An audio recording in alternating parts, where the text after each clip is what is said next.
Welcome back students to Shankar's Physics Tutorials. இன்னைக்கு நம்ம பார்க்க போறது class 12 Physics சமச்சீர் எலக்ட்ரோஸ்டாட்டிக்ஸ்ல இருந்து relation between electric field and potential அதை பேஸ் பண்ண எக்ஸாம்பிள் 1.14 தான் பார்க்க போறோம்.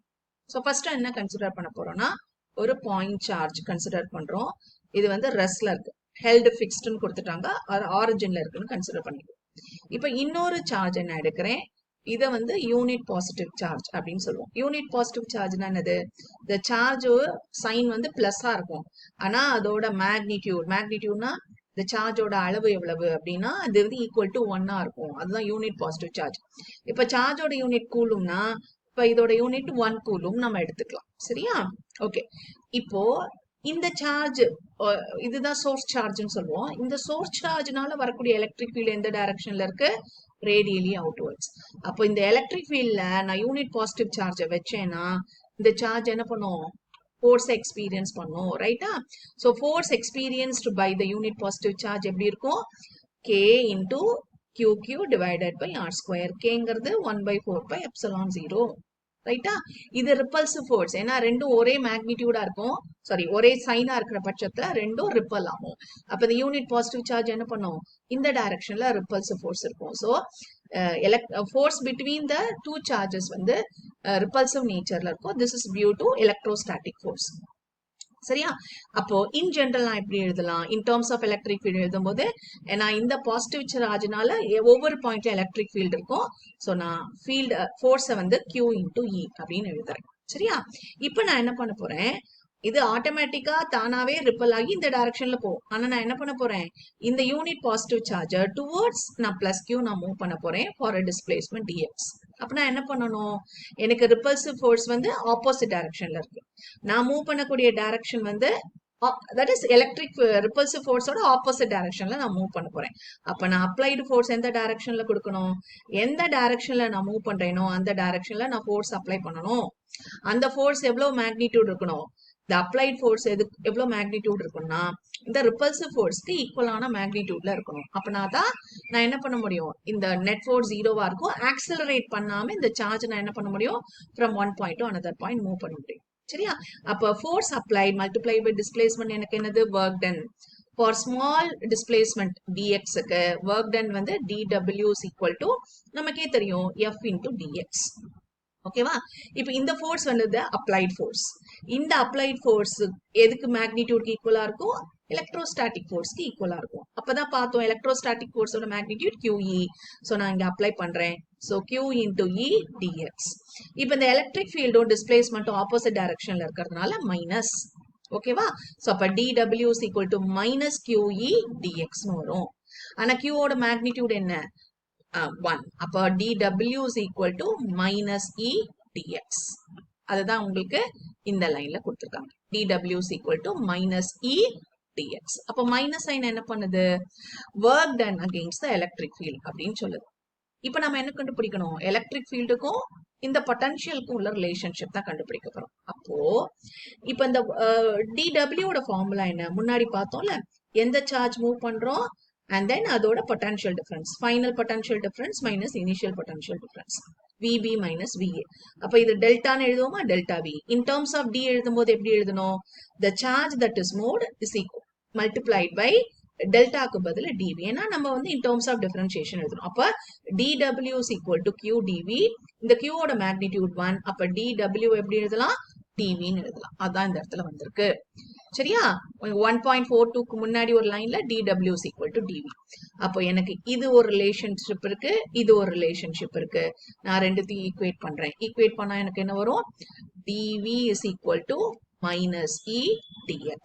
அப்ப நான் E எப்படி எழுதலாம், dv by dx with a minus sign. அப்போ இந்த dv by dx என்னது, எலக்ட்ரிக் பொட்டன்ஷியல் எப்படி வித் ரெஸ்பெக்ட் டு டிஸ்டன்ஸ் மாறுது, இந்த சேஞ்சை வந்து நான் எப்படி எலக்ட்ரிக் ஃபீல்டோட ரிலேட் பண்றேன் அப்படிங்கிறதுக்கான ஃபார்முலா தான் இது.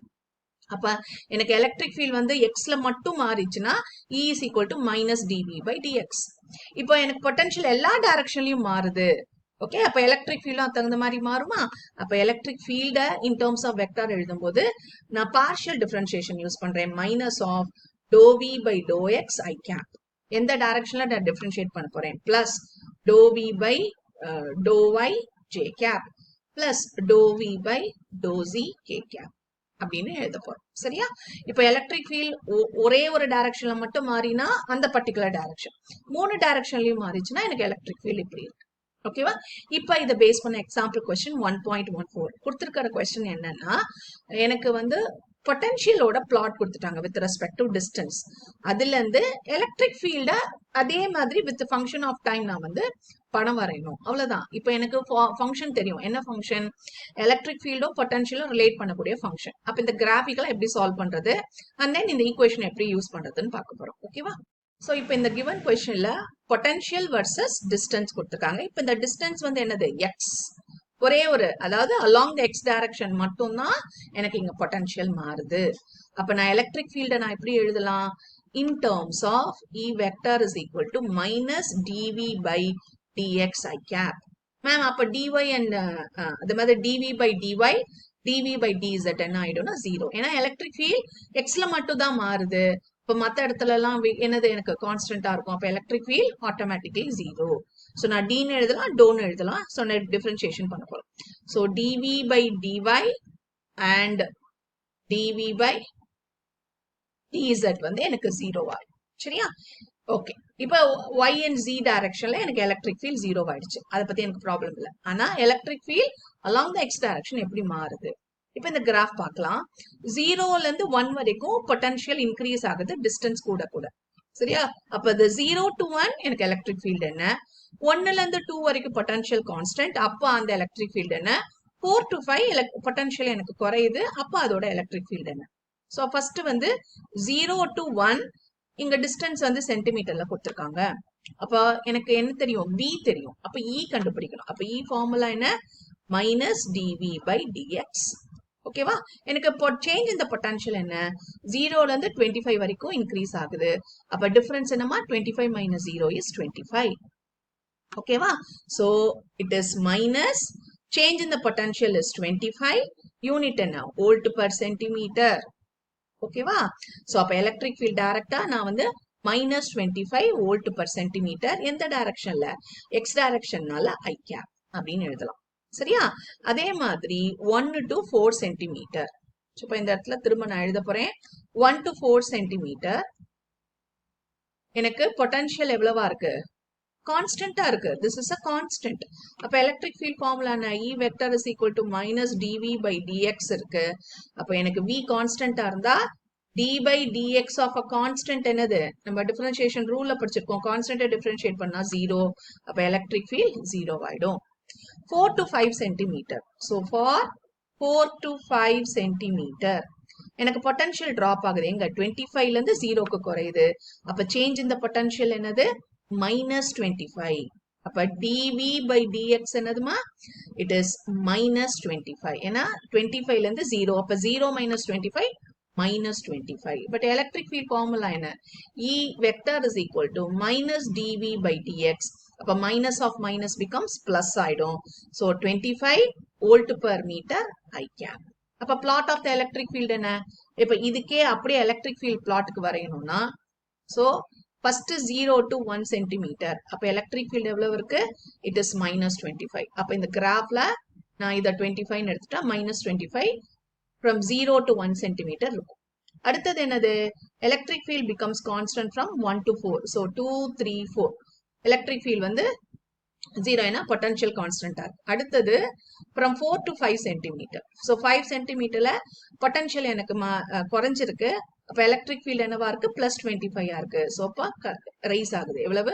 5, 10, 15, 20, 25. அப்ப எலக்ட்ரிக் ஃபீல்ட் இன்க்ரீஸ் ஆகி அப் டு 5 வரைக்கும் எனக்கு ஃபீல்டு வந்து கான்ஸ்டன்டா இருக்கு. 4 to 5 சென்டிமீட்டர். ஓகேவா? இதுதான் plot of electric field versus distance.